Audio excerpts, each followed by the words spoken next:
Esto es esto es de voz en voz.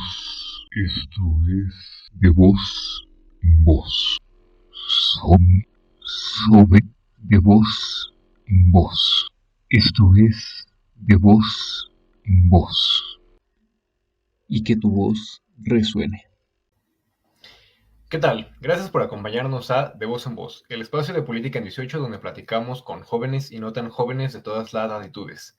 En esta ocasión y como parte de la serie de entrevistas que hemos hecho acerca de las lenguas indígenas que se hablan en distintos países, vamos a hablar acerca de las lenguas indígenas de Uruguay, aunque de una vez decir que el tema es interesante y también complejo y ya veremos por qué a lo mejor y no es tan correcto hablar acerca de lenguas indígenas de Uruguay.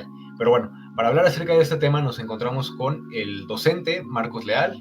Marcos, muchísimas gracias por acompañarnos. ¿Cómo estás? Un gusto, ¿todo bien? Qué bueno. Pues Marcos, un poco antes de entrar al aire y en días pasados hablábamos un poco acerca de que en Uruguay como tal no hay lenguas indígenas, ¿cierto? No se hablan lenguas indígenas. Sí, de hecho, en realidad acá no tenemos ningún lenguaje autóctono precolombino, por así decirlo, que se dieron por diversos factores desde, digamos, la época del virreinato del Río de la Plata, ¿no? Hasta Uruguay como nación independiente, que se fue perdiendo un poco eso del lenguaje nativo de la región, por así decirlo. Precisamente hablando acerca de cuáles son estas razones y pues si nos pudieras ayudar a profundizar un poco más, ¿por qué se da este proceso de que empiezan a desaparecer o de que actualmente no hay lenguas indígenas que se hablen en Uruguay? Sí, primeramente porque fue una cuestión de Estado, por así decirlo. Acá en Uruguay no se practicó como en otras partes del mundo lo que fue una colonización, ¿verdad? Vinieron a colonizarnos acá, entonces, para ser más claro, los indígenas de esta zona eran nómades que se fueron recién viviendo de forma sedentaria, digamos, después de la colonización, porque eran bastante nómades, no tenían sociedades, no tenían una cultura definida, sino porque en esta región habitaban lo que son tres grandes tribus, por así decirlo, que es la charrúa, la chana y los guenoás, que ubicaban en diversas zonas de lo que hoy es Uruguay. Y en realidad esas tribus sufrían como un mestizaje entre ellas, pero no formaban sociedades, propiamente dicho. Entonces, ¿qué pasó cuando se termina el virreinato acá y se empieza a formar lo que sería la república? Se tomó una decisión de gobierno, ver a esos indígenas que en muchos casos ayudaron en la revolución como un estorbo, porque querían las tierras, ¿no? Para trabajarlas. Entonces, por eso, como los veían como un estorbo, el 11 de abril de 1831, o sea, un año después que Uruguay fuese una república independiente, no ni un año en realidad, unos meses después, ocurrió lo que se conoce como el genocidio de Salsipuedes, donde el gobierno organizó una redada, por así decirlo, con los líderes indígenas y los terminaron matando a muchos, y muchos fueron llevados presos. Y muchos de esos, en realidad 4 de esos charrúas, incluso fueron llevados a Francia como una muestra de sociedades antiguas, por así decirlo, y fueron expuestos como animales en situaciones deplorables en Francia. Algo similar a lo que se vivió en Estados Unidos, ¿no? Con estos genocidios tan brutales por parte de Inglaterra, que finalmente a lo mejor no se los terminan llevando como tal, como atracciones, pero que sí terminan disminuyendo a niveles muy bajos lo que eran los indios, pues que en ese entonces aún no era el territorio de Estados Unidos, pero que pues ahora podríamos decir los indios preestadounidenses, ¿no es así?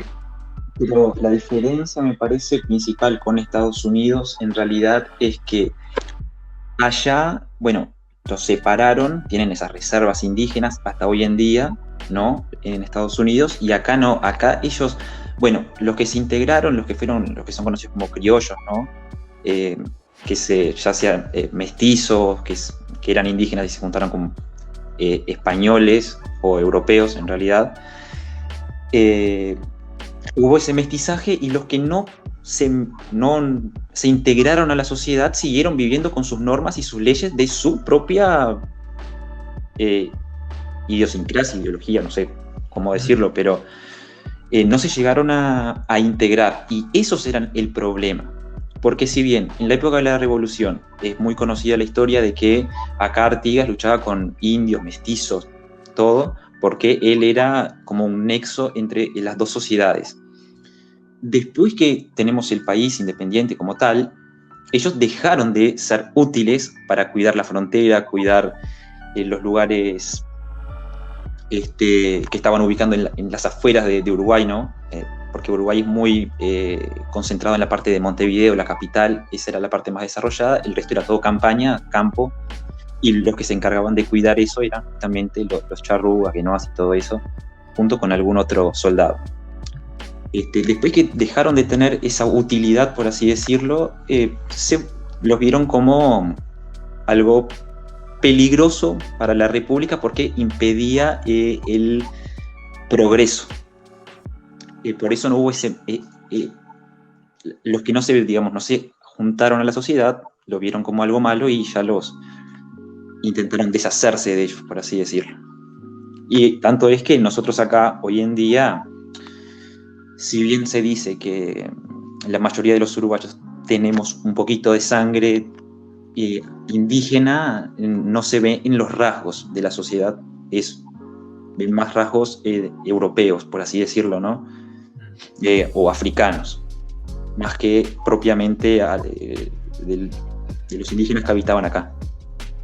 Mencionabas que no se conformaron como tal en sociedades, a lo mejor, y vaya, sociedades como las que sí hay en otras partes de América del Sur o de Mesoamérica, ¿no? Como es el caso mexicano, que pues tenemos sus edificaciones en lo que son los basamentos piramidales o las numerosas evidencias arqueológicas que se van encontrando.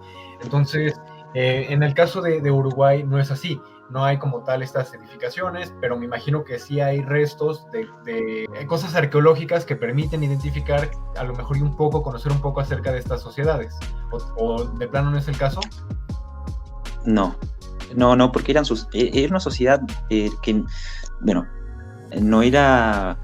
no formaba iglesias ni tenía una religión que se conozca, apenas se conocen un puñado de palabras que usaban, que eran sonidos guturales en realidad, muy diferentes a lo que hablamos nosotros. O sea, podemos tener, por investigadores de la época, ¿no?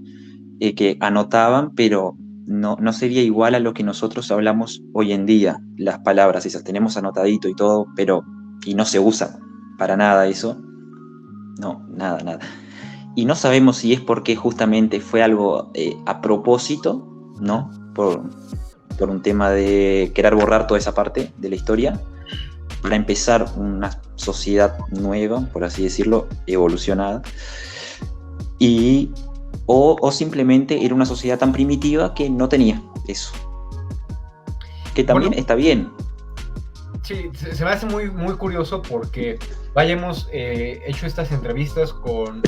ya hemos abarcado lo que es la parte de Chile, hemos abarcado lo que es la parte de Argentina, y que finalmente pues son de Paraguay también, y que finalmente son países que terminan o que tienen cierta frontera con Uruguay, ¿no? Entonces, pues cuesta concebir, o sí, cuesta un poco de trabajo realmente como hacernos a la idea de que, a pesar de tener estas cercanías, pues no se dieran estos procesos de comunicación con las otras tribus, o de que entre las otras tribus a lo mejor y conocieran a los pueblos que estuvieran en Uruguay, y que a lo mejor y alguna guerra o alguna información, ¿no? Claro, porque más que nada en realidad Charrúa, nación Charrúa, complejo Charrúa, se conoce como al conjunto de tribus que vivían en esta zona, que muchos vivían en la zona de Río Grande del Sur, la zona de Argentina, Santa Fe, esa parte de ahí, que en realidad era una gran nación, ¿verdad? No podemos separarlo como cosas independientes, pero quizá justamente en esta región, de este lado del río Uruguay, por así decirlo, no tenemos demasiada información respecto a esas sociedades, ¿no? Del siglo XVIII que habitaban acá por tanto tiempo. O sea, nosotros tenemos información de que utilizaban caballos, lanzas, que eran muy buenos guerreros y todo lo demás, pero no como algo arqueológico, por así decirlo, un lugar. Sabemos, en realidad, hoy en día lo más cercano que tenemos, por así decirlo, ¿no? Que se puso hace poco tiempo, en realidad, es en la zona donde hubo ese genocidio, una placa acordándose el hecho, que eso, imagínate que fue en 1831 y recién hace pocos años que se empezó a tener conciencia, y el 11 de abril, el día de ese genocidio, se conoce como el día del genocidio del pueblo charrúa, se lo conoce. Y bueno, es finalmente como parte de esta tendencia que se ha venido generando en estos últimos años, que inclusive pues lo hemos visto en el caso mexicano, en especial este último año que pues se cumplieron 500 años de la caída de Tenochtitlan, o los 500 años de la resistencia indígena, y que es como que un movimiento que se está empezando a dar en varias partes del mundo, ¿no? Como esta cuestión de reivindicar, de revivir esta memoria histórica, como no dejar que quede en el olvido, de pues también tener esta parte como de perdón hacia las personas o hacia las partes que se vieron afectadas. Y en ese sentido, quiero preguntarte si no es común escuchar en Uruguay noticias acerca de a lo mejor historiadores, o a lo mejor antropólogos, o personas que estén estudiando ciencias sociales, que tengan ese interés, o que digan, bueno, pues ¿saben qué? Descubrimos tal cosa que a lo mejor nos permite ayudar a comprender un poco mejor los pueblos precolombinos. Sí, seguramente hay investigaciones sobre eso, hay en búsqueda de la memoria, ¿no? de los pueblos precolombinos de acá, pero existe un gran problema acá, que en Uruguay el problema en realidad es político, porque quien dio esa orden de realizar el genocidio fue el presidente de Uruguay, el primer presidente de Uruguay, perteneciente a un partido tradicional de acá, que dio esa orden. Entonces, ese partido por 100 años fue el único que gobernó acá en Uruguay. Entonces no le interesaba demasiado esa parte de la historia, y ahora actualmente, siglo XXI, con gobiernos progresistas que quisieron develar un poquito más esa parte, esa historia, empezamos a cuestionarnos, ¿no? Un poco más acerca de eso. Porque, entre otras cosas, por ejemplo, una de las organizaciones territoriales acá en Uruguay son departamentos. Y un departamento lleva justamente el nombre del oficial al mando cuando ocurrió ese genocidio. Entonces, un poco contradictorio, ¿no? Y tenemos también monumentos. Es una persona muy importante, obviamente, el primer presidente, y su sobrino también, que tenía el mismo apellido, justamente participó en eso.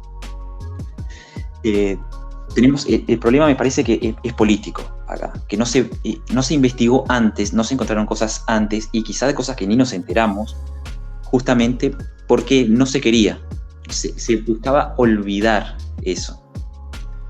Y lo mismo pasa, por ejemplo, cambiando un poquito del tema, como Uruguay es algo un poco fantasioso decirlo, porque nuestro héroe nacional, Artigas, ¿no? Es como algo en el imaginario colectivo está, porque no tenemos una foto de lo que tenemos, es una imagen, una pintura de una persona que lo hizo no sé cuántos años después que se murió, según lo que él leyó. Entonces, nuestro héroe nacional, que lo vemos en las escuelas, en los institutos, en las universidades, lo que sea, es algo que está en el imaginario, fue en el imaginario de una persona y ahora está en el nuestro. O sea, a partir de ahí, imagínate que todo el resto es una historia que es la historia que te cuentan, no quizás lo que pasó en realidad. No sé si me explico un poquito. Sí, un problema un poco de cuestión, pues fiel a los hechos históricos. Y bueno, claro, de quién lo cuenta en realidad, ¿no? Sí, es lo que te iba a decir, que finalmente la historia la escriben los vencedores, ¿no? En muchas ocasiones. Pero, bueno, al menos el caso de Uruguay, por lo que nos estás comentando, va más allá de algo de los vencedores, va más allá algo como de necesidad, como de que por cuestiones de nacionalismo, pues una conformación. De buscar una identidad nacional, en realidad. Lo que se buscaba era generar ese sentido de pertenencia, porque en realidad nosotros tenemos tantas cosas lado brasilero, por así decirlo, como el lado argentino, que somos como esa mezcla ahí de los dos. Entonces, para buscar una identidad nacional necesitamos un héroe, ¿no? Un héroe nacional, ¿no? Y entonces se buscó la figura de Artigas, entonces existe todo una... en el imaginario popular Artigas como alguien que luchaba con indígenas, bueno, pero eso es todo relato histórico, ¿no? En realidad, si me preguntas a mí, héroes nacionales fueron otros, que no se fueron en el exilio a otros países, como fue el caso de Artigas, pero ahí es una cuestión meramente, corre por mi cuenta. Y lo mismo pasa con el idioma. El idioma charrúa, por así decirlo, no se encontraron vestigios ni nada por el estilo. Creo que mucho también por eso de que se lo veía como algo precario y que impedía el progreso del Uruguay como nación reciente. Marcos, déjame preguntarte acerca de... finalmente eso es algo que sí se encuentra en los libros de historia, ¿no? Porque bueno, si tú lo conoces, sí, me imagino que también está en los libros de historia de Uruguay. O sea, los jóvenes, los niños, sí saben de la existencia de estos pueblos, finalmente. Sí, saben. De los charrúas y todo lo demás, incluso muy popular está la garra charrúa, ¿no? El tema del fútbol y todo eso. Entonces existe eso en todos nosotros, como te digo. Sentimos que tenemos un poco eso de esa sangre charrúa, pero que en realidad, si le preguntas a algunos, te dicen, no, es una sociedad primitiva, no nos aportaba para nada, por suerte se extinguieron, que no nos iban a servir para absolutamente nada. Y después tenés otros que les gustaría, como yo, que nos gustaría saber quizás un poquito más por qué será que, si en realidad fueron así, si vos lees un poquito sobre estos charrúas que fueron enviados a Francia, los exponían como figuras de circo, es algo totalmente triste porque tenían aparentemente características únicas, como tener una fuerza que era, lo presentaban como el hombre que tenía la fuerza de no sé cuántas personas. Entonces, entendés que tenían quizás cosas propias de ellos que quizás no sabemos justamente por un tema meramente político, podría decirse, o desde una ideología que no nos permite hoy en día conocer a ciencia cierta cómo en realidad eran esas tribus que habitaban esta región. Una de las preguntas que hacemos de base aquí en las entrevistas acerca de las lenguas indígenas que se hablan en los distintos países es precisamente qué opina la sociedad acerca de los indígenas o de las lenguas. Bueno, creo que tú la respondiste bastante bien ahorita en tu anterior intervención, pero quisiera preguntarte ¿qué utilidad ves en aprender una lengua indígena? Si son importantes y bueno, también bajo este mismo hilo de la pregunta, ¿qué piensas acerca de que una lengua indígena o de que un conjunto de lenguas indígenas, y pues en el caso de Uruguay, que junto con sus pueblos hayan desaparecido o desaparezcan? Claro, a mí me parece importante para conocer un poquito cómo éramos y pensar, digamos, la sociedad actualmente, porque si bien tenemos un poquito de sangre, ¿no? Charrúa, por así decirlo, aunque sea mínimo, eso es un rasgo de la identidad del uruguayo. Creo que sería importante conocerla un poquito más. Y que desaparezca, en realidad, pienso que eso deriva en realidad en el mismo error que viene pasando en Latinoamérica, o por lo menos en Uruguay, que es pensar la sociedad mirando siempre otras sociedades. Por ejemplo, miramos qué bien le va a Japón. Bueno, tenemos que ser como Japón. No, en realidad tenemos que ser como nosotros. Y si ser como nosotros no sabemos quiénes en realidad fueron las primeras personas que habitaron esta región, como que es un poquito no entender la sociedad uruguaya. Por eso dicen que los primeros uruguayos bajaron en barco. No sabemos si ya sea como esclavos, ¿no? O como conquistadores, pero no sabemos acerca de lo que ya existía acá, que en realidad ese era su territorio, era su lugar, ellos conocían la zona, teníamos costumbres que hasta ahora compartimos de esa época, y estaría bueno que no se perdiera, más que nada. Pero es un tema de ir perdiendo cosas que son características nuestras, por así decirlo, y cambiarlas porque a la sociedad tal es mejor que la nuestra, porque le va mejor, y siempre es desde el punto de vista económico. Entonces tengo por ahí mi respuesta. Finalmente, ¿tú qué piensas acerca de las lenguas indígenas? No solamente las de las que en algún momento pudieron haber existido en Uruguay, sino en general, a lo mejor, ¿y qué utilidad? Porque, pues sí, esa es la pregunta, a lo mejor, ¿y qué utilidad verías en aprender una lengua indígena? Sí, aparte de tener algo como algo que te define como sociedad, que te ayuda a sentir un sentido de pertenencia a ese lugar, a mí me parece impresionante o muy interesante lo que pasa en Paraguay, que el lenguaje oficial es el guaraní. Ellos lograron hacer como esa simbiosis entre el español o las sociedades no actuales, sin perder la tradición que viene desde lo precolombino, ¿no? Me parece eso que debería ser lo normal, tener como, bueno, somos latinoamericanos, tenemos nuestro idioma, en Paraguay el guaraní, que es nuestro lenguaje oficial.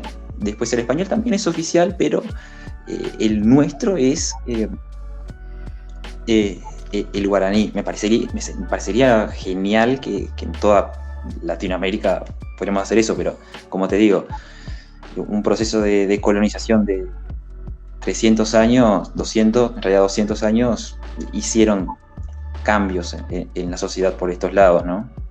Ya sea desde el punto de vista de la esclavitud, y ahí ya tenés otra cultura que se logró acomodar en las sociedades actuales. Quizás podría haber pasado lo mismo, por lo menos acá en Uruguay, con los charrúas, si no ocurriese ese genocidio que en realidad ocurrió, ¿no?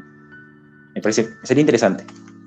¿Algo más que quieras agregar, Marcos, antes de finalizar la entrevista? No, gracias por la oportunidad de contar un poquito de lo que sé. En realidad sé muy poco, como te digo, es porque es un tema que me interesa saber. La historia de Uruguay, y poder compartirlo contigo. Solo tengo que darte las gracias por permitirme este espacio, ¿no? Para dar un poquito a conocer lo que sucedió acá en Uruguay con los charrúas y nuestro lenguaje, una lengua muerta, como se conoce hoy en día, ¿no? Porque no tiene hablantes. Claro. No, pues al contrario, nosotros te agradecemos mucho a ti que nos hayas regalado este tiempo para esta entrevista. Y pues bueno, pues también les agradecemos mucho a los que nos hayan acompañado viendo este video. Esto ha sido De Voz en Voz, y que las voces de todos resuenen. Esto es De Voz en Voz, De Voz en Voz, De Voz en Voz, De Voz en Voz, Voz en Voz, De Voz en Voz, De Voz en Voz, De Voz en Voz, De Voz en Voz, De Voz en Voz, De Voz en Voz, De Voz en Voz, De Voz en Voz, De Voz en Voz. El espacio de Política en 18 donde hablamos con jóvenes y no tan jóvenes de todas las latitudes.